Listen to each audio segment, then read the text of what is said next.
Hello and welcome back to Like Maria. Today I'm looking at Shelley's poem England 1819.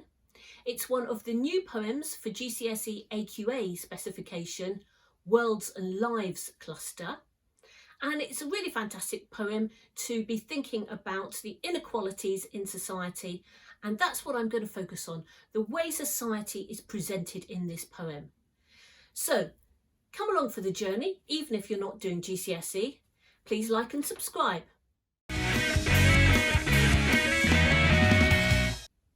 So today I'm going to look at three aspects of how Shelley sees society.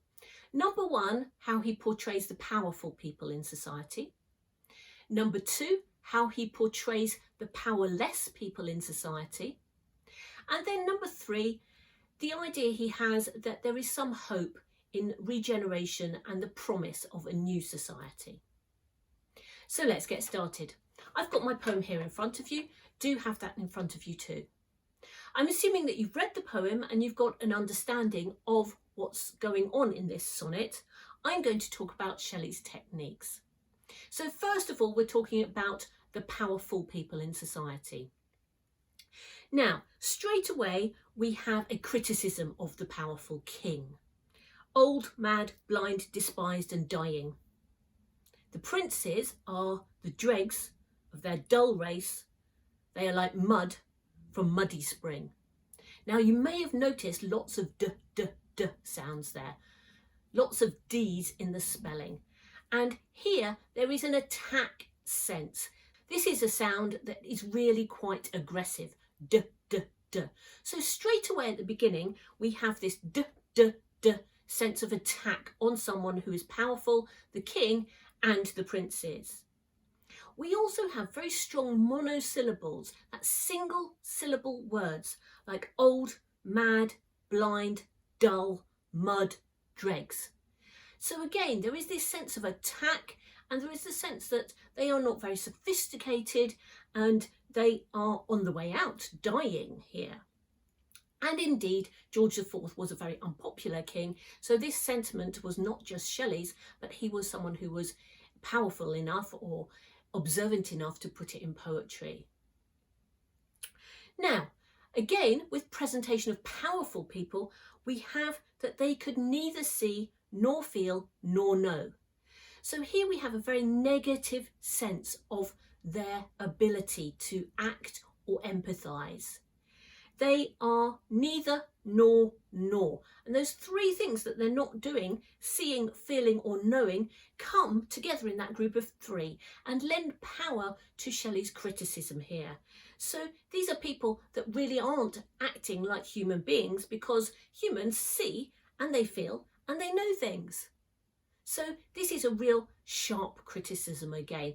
And again, we've got those monosyllables. For me, the best bit about the presentation of these powerful people is Shelley's use of the simile leech-like. Now, a leech is a little animal that in the old days doctors used to attach to your skin to suck all the blood.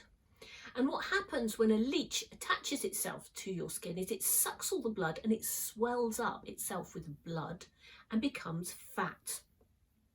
And so these people are leeching on to the powerless people and sucking all the blood and goodness out of the country and out of the subjects, the king's subjects and prince's subjects, and they are growing fat on that, and they are taking all the sustenance and all the goodness out of these people.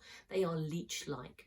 So here there is a real criticism of the way that powerful people use and abuse other people, like taking their taxes and not giving them services and just riding roughshod over them.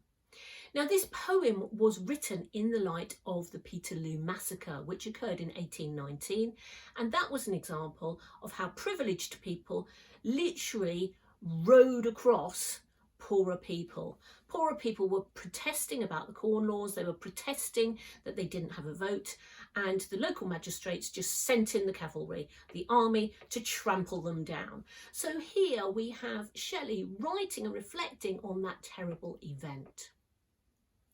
Okay, section 2, we're going to talk about the powerless people and how they are represented. The powerless people here are represented as starved and stabbed.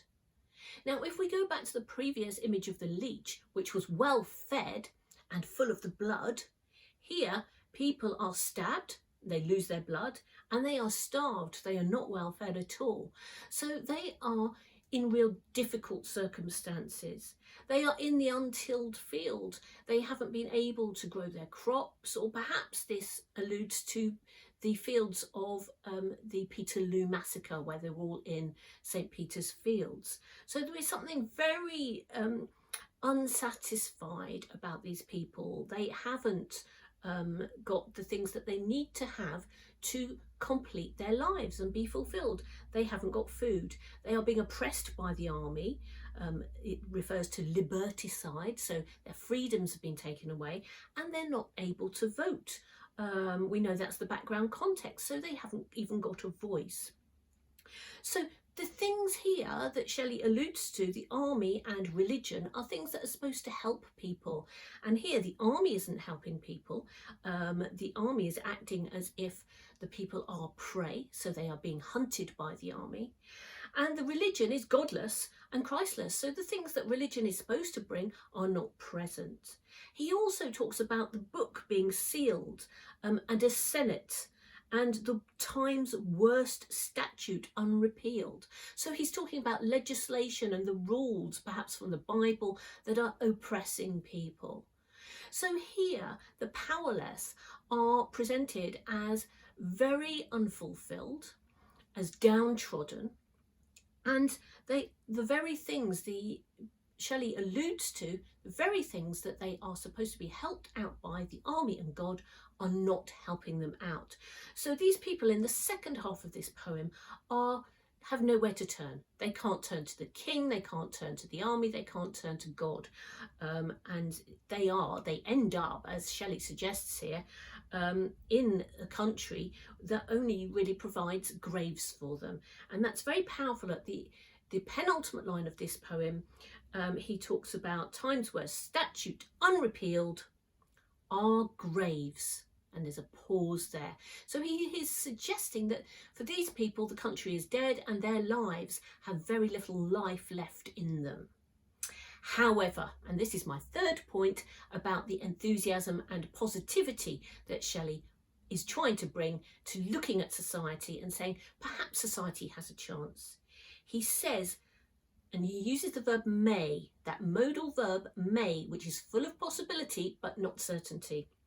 A glorious phantom may burst, and burst is the first syllable of the last line, and it is separated from the rest of the line by a comma, and there is an energy to it because it's at that first syllable of the line. There is a strong stress on it, and it may burst to illumine our tempestuous day. And he says there might be something almost like a flash of lightning that will light us up and make us realise that things are possible, that good things are possible, and that we will throw light on all this darkness and all this kind of death, like the graves, and that there is hope moving forward. And the tempestuous day, Shelley owns it. He uses that determiner hour there, our tempestuous day. This is our day. He puts himself on the side with the people. Now, just before I leave, I want to say one more thing about this poem that's really key, and that it is in a sonnet form.